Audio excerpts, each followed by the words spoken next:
Muy bien, y ahora estamos en comunicación con Nancy Arellano, presidenta y fundadora de la ONG Beneactiva. Nancy, ¿cómo estás? Bienvenida.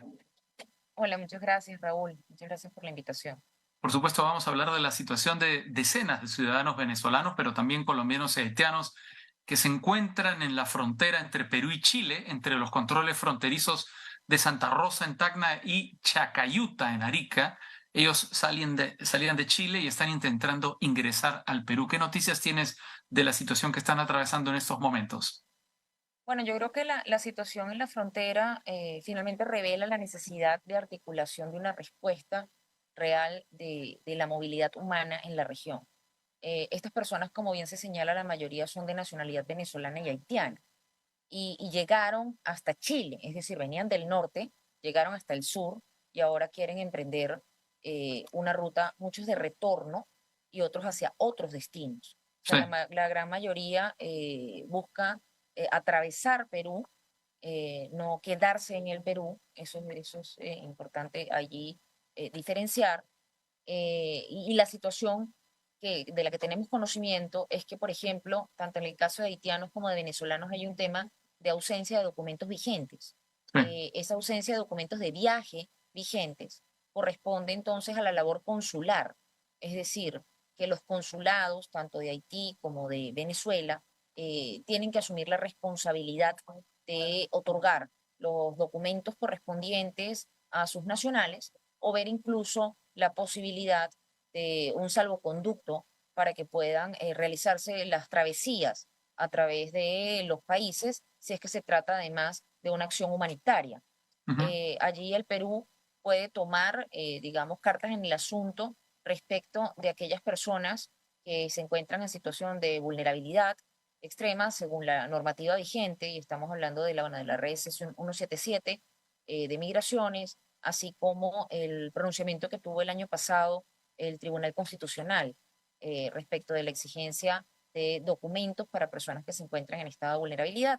Y por supuesto, estos migrantes, algunos podrán también acogerse al refugio cuando además puedan tener probados temores de persecución por parte de su estado de origen, que es una Ujú. situación en materia de derechos humanos que también debe ser considerada a la hora de hablar de estos procesos en frontera. Mm. Ahora, ahí estás planteando varias alternativas para la situación que están atravesando, ¿no? Una tiene que ver con las personas que atraviesan una situación de vulnerabilidad. Supongo que te refieres a niños, a personas, adultos Correcto. mayores, Mujeres a personas embarazadas. con Y el embarazos o Estado con peruano viene enfermedades. cumpliendo con eso. Ojo, Ujú. eso es importante resaltarlo, ¿no? Migraciones viene haciendo su labor de acuerdo a la normativa en ese sentido, ¿no? Ajá. Esa es una parte. La otra parte son las personas que no tienen documento de trabajo, perdón, más bien documento migratorio, o sea, un pasaporte, Correcto. que, digamos, deberían estar en manos del consulado venezolano. La situación de ellos Y debería ser haitiano. resuelta por el consulado Y venezolano y el colombiano. haitiano y O sea, hay tres colombiano. nacionalidades, De acuerdo, colombianos, haitianos y de venezolanos. acuerdo, de acuerdo. Ahora, comprendo que tú conoces mejor la situación de los migrantes venezolanos, por eso te pregunto específicamente por ellos. Pero, a ver, no sé qué tan ágil sea la actitud, la respuesta de los consulados venezolanos, que por ejemplo los han dejado, les han permitido llegar hasta la frontera con Chile sin un documento de viaje, Sí, en efecto, el tema del lo que ya pasaporte refleja negligencia, venezolano, ¿no? claro, es un problema, es uno de los pasaportes más caros a nivel mundial. Estamos hablando que es un pasaporte que de ser tramitado consularmente cuesta $320. Mm. O sea, imagínate un núcleo familiar en estado de necesidad que tiene dos niños, tres niños y tenga que tramitar tres, cuatro pasaportes, ¿no? Más el del Sí. adulto. Entonces, claro, estamos hablando de una crisis migratoria porque primero tiene 7 años. Entonces, ese proceso de movilidad nosotros no podríamos decir que es que arrancó hace 2 meses, Sí. sino que estamos hablando de personas que también se encontraban ya en Chile de manera irregular algunas de manera regular. En el caso, por ejemplo, de los haitianos tenemos novedad de que estaban regulares en Chile, pero su documento de viaje se venció. Ujú. Entonces, están ahorita también en un limbo. Esos limbos son generados cuando, insisto, no se puede cumplir con las prerrogativas de exigencia de los estados. Ahora bien, como tenemos que pensar en la supremacía de los derechos humanos y tenemos que pensar en un enfoque de seguridad nacional que no comprometa el respeto a los derechos humanos. Nadie está hablando de que sea una a costa de la otra, Sí, porque en claro. efecto se puede ejercer la soberanía y al mismo tiempo garantizar la seguridad ciudadana. Los mecanismos exhaustivos que deberían entonces darse, insisto, entre las áreas de consulares de los estados receptores y del estado emisor, en este caso Venezuela, o Haití o Colombia, para poder fluidificar ese intercambio de información y garantizar la identidad de la persona y el documento de viaje correspondiente. Insisto, frente a los $320 que puede costar el pasaporte, está la opción de que haya un Salvoconducto. salvoconducto y que ese Mm. salvoconducto permita que las personas puedan retornar, en el caso de los que quieren hacer retorno voluntario a Venezuela, puedan retornar a Venezuela y hacer la travesía de manera regular. ¿Qué nos preocupa profundamente? Que estas personas opten por los ingresos irregulares a través de las trochas, de la porosidad de las fronteras y que entonces estén a merced de redes de tratantes, redes de traficantes de migrantes, eh, donde estamos hablando de fortalecer redes criminales. O Sí. sea, cuando nosotros abogamos por que haya menos o que haya excepciones para garantizar los pasos seguros, estamos hablando de que los estados puedan obtener la información de quienes están cruzando sus fronteras. Una persona que no tiene, que no es un delincuente, que no tiene nada que temer, que es una persona que sencillamente está buscando en otro destino sobrevivir, no tiene ningún temor de dar su biometría, de hablar de cuál es su identidad, de mostrar los documentos que pueda tener así sea vencidos. Sí. Eh, y yo creo que eso es lo más importante para garantizar la seguridad, saber quién está ingresando y en efecto dónde va a estar, cuál va a ser la ruta, insisto, humanitaria que pueda darse para que atraviesen Perú de manera segura, tanto por ellos como por la sociedad peruana. Y por supuesto que los estados tienen que asumir sus responsabilidades, los estados de origen. Por eso se habla del principio de corresponsabilidad en gobernanza migratoria. Sí. Ahora, sabemos perfectamente, digamos, la crisis a todo nivel que atraviesa Venezuela en términos económicos, en términos institucionales, en términos, digamos, políticos. No es solo que sea carísimo gestionar un pasaporte, sino que es ¿No? Y muy larguísimo. difícil obtenerlo, digamos. Hay muy pocos pasaportes, es un trámite larguísimo. Es decir, esto está generando situaciones como la que se vive en estos momentos en la frontera entre Perú y Chile, o como la que se vivió hace una semana, el 12 de abril, en la frontera de Chile con Bolivia.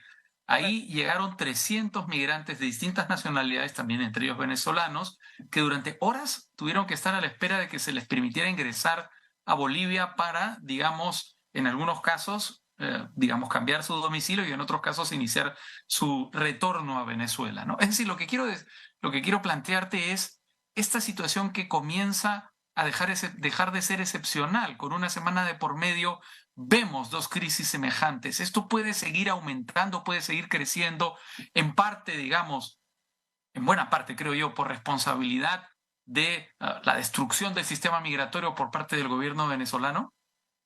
Mira, estamos hablando de que hay 5 millones de migrantes en el caso de los venezolanos en la región suramericana. Estamos hablando de que alrededor entre el 50 y 60% se encuentran en situación absolutamente regular. Eso significa que hay un 40%, entre el 30 y el 40%, que se encuentra en situación irregular, y esta situación irregular muchas veces está atada, como venimos diciendo, a las barreras que pusieron muchos países para el ingreso con documentos que no fuese pasaporte. Y además se condice, el 63% de los ingresos al Perú han sido con pasaporte. El restante Sí, han sido con cédula mientras no se exigía el pasaporte, o los que han ingresado posteriormente con la RS 177. Pero si los países suben las barreras y no se resuelve la situación de emisión de documentos que sea expedito y que sea monetariamente lograble, por supuesto que vamos a encontrar que estas crisis van a ser cada vez más continuas, porque estas personas que están en proceso de movilidad, estamos hablando que durante el peor momento de la crisis migratoria venezolana, te estoy hablando del año 2017, 2018, en ese momento hubo muchas familias que se partieron y hubo un familiar en Argentina, otro familiar en Chile, otro familiar en Perú, Sí, etcétera, muchos de ellos buscando las mejores oportunidades. Entonces estamos ahorita ante un proceso, por un lado, de reacomodo del proceso migratorio con los procesos de reunificación familiar, claro. donde hay esta exigencia muchas veces de documentos imposibles de lograr. Y por otro lado, tenemos un tema de las mismas olas xenófobas que se dan en los países por hechos como lo que hemos visto del carabinero en Chile, lo que hemos visto en el caso del Sereno y del feminicidio en el Perú, que son contadas, que son excepciones, pero que escalan mediáticamente y políticamente y generan escenarios de reacción también en la propia comunidad venezolana, donde mucha gente busca irse de estos países como sea, porque sienten que su vida empieza a correr peligro, incluso en los nuevos países donde están, porque se dan estos procesos de rechazo, de prejuicios, etcétera. Mira, sin ir Mm. muy lejos, Raúl, hemos tenido noticias de un número de taxistas a los que han empezado calificaciones negativas masivas, simplemente porque les escuchan ser venezolanos. eh, y personas que tenían 1 año, 2 años con muy buenas calificaciones y que cuando arrancan estas olas empieza a haber una reacción silente, porque Sí, claro, hay una molestia por sí, parte sí. de los países, de los nacionales, al sentir que el extranjero viene a alterar el orden. Le quita el trabajo, se genera Y evidentemente no una es el tensión caso. social, se genera una tensión social. Evidentemente no es el caso porque, digamos, las cifras indican lo contrario a lo que el Sí, discurso populista afirma de una manera tan categórica. es así, Raúl. De hecho, mira, nosotros estamos muy preocupados por una portada que hubo el domingo en Diario Ojo, que hablaba de 8.000 delitos. Y claro, la nota habla del sistema de denuncias. Nosotros hacemos monitoreo migratorio desde la organización y tenemos las cifras de 2022 y las cifras reflejan apenas, que no te digo que sea motivo de orgullo, porque insisto que a todos nos incomodan los delincuentes, nadie quiere vivir entre delincuentes. Ninguna persona sensata quiere vivir entre delincuentes, sean como sean, de la nacionalidad que sea, el color que sea, la estatura que sea. Pero la cifra real son 2.492. Entonces, si un medio saca 8.000 no sé cuántos, dice además que la cifra del 1.8 ya no es cierta, que ha venido en aumento. Genera esa percepción de que hay en efecto una correlación entre criminalidad y migración, cosa que, insisto, no es cierta. Para el último semestre la cifra es 1.249 denuncias a extranjeros de nacionalidad venezolana y representan el 1.84% de las denuncias. Es decir, la cifra se sigue manteniendo. Ujú. No ha habido un cambio en el comportamiento pero además, si nos vamos a cifras absolutas por cada 100.000 habitantes para comparar el comportamiento de los nacionales versus los extranjeros, y aclaro que no se pretende endilgar una correlación entre nacionalidad y criminalidad tampoco, pero vamos a suponer que entramos en ese juego y comparamos en tasas absolutas por cada 100.000 habitantes. En el caso de la comunidad venezolana, estamos hablando que en el caso de mujeres es el 0.046%.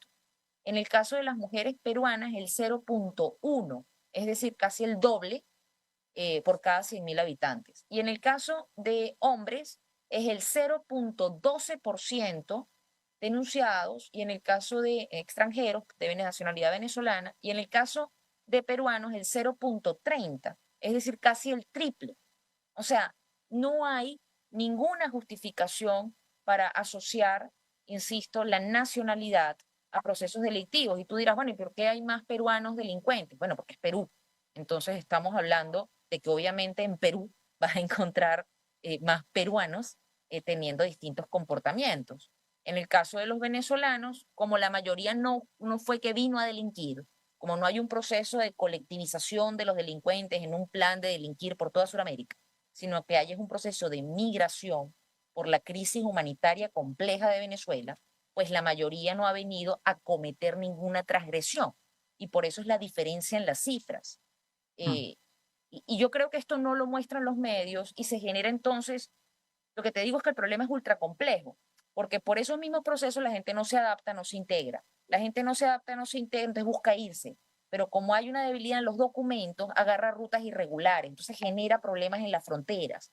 Entonces, claro, es una bola multifactor que está allí y que tenemos que tener mucho cuidado en cómo abordarla, porque ni podemos seguir fortaleciendo esa perspectiva de criminalización de la migración, ni tampoco se puede pensar que intentar ingresar a un país sin cumplir con los requisitos es faltarle el respeto al país o intentar burlar la soberanía nacional, sino que estamos hablando de personas que están huyendo de una crisis y que ven a veces su vida amenazada en sus nuevas comunidades de acogida porque se generan estos procesos xenófobos por culpa de algunos malos elementos que son delincuentes, pero sobre todo por cómo se amplifica el efecto a través de los medios de comunicación. Ujú. Muy bien, Nancy Arellano, presidenta y fundadora de la ONG Benactiva. Muchas gracias por tu participación en el vuelo. Ojalá No, efectivamente muchísimas gracias, Raúl. la situación de estos Mira, y migrantes que están esperamos, ahora mismo atrapados entre las dos fronteras se solucione pronto. sí, y esperamos, Raúl, además que se solucione en estricto respeto, bueno, en materia de derechos humanos y garantizando la seguridad nacional, que también las personas que han delinquido recientemente, en el caso del feminicida, que tiene que ser extraditado, esperamos que se haga justicia, porque Mm. a todos nosotros nos afecta la inseguridad, nosotros queremos vivir en paz y en realidad somos hoy día un gran nosotros, porque somos finalmente vecinos del Perú y queremos lo mejor para el Perú. Muy bien, muchas gracias nuevamente. Hasta pronto. Gracias a ti, Raúl.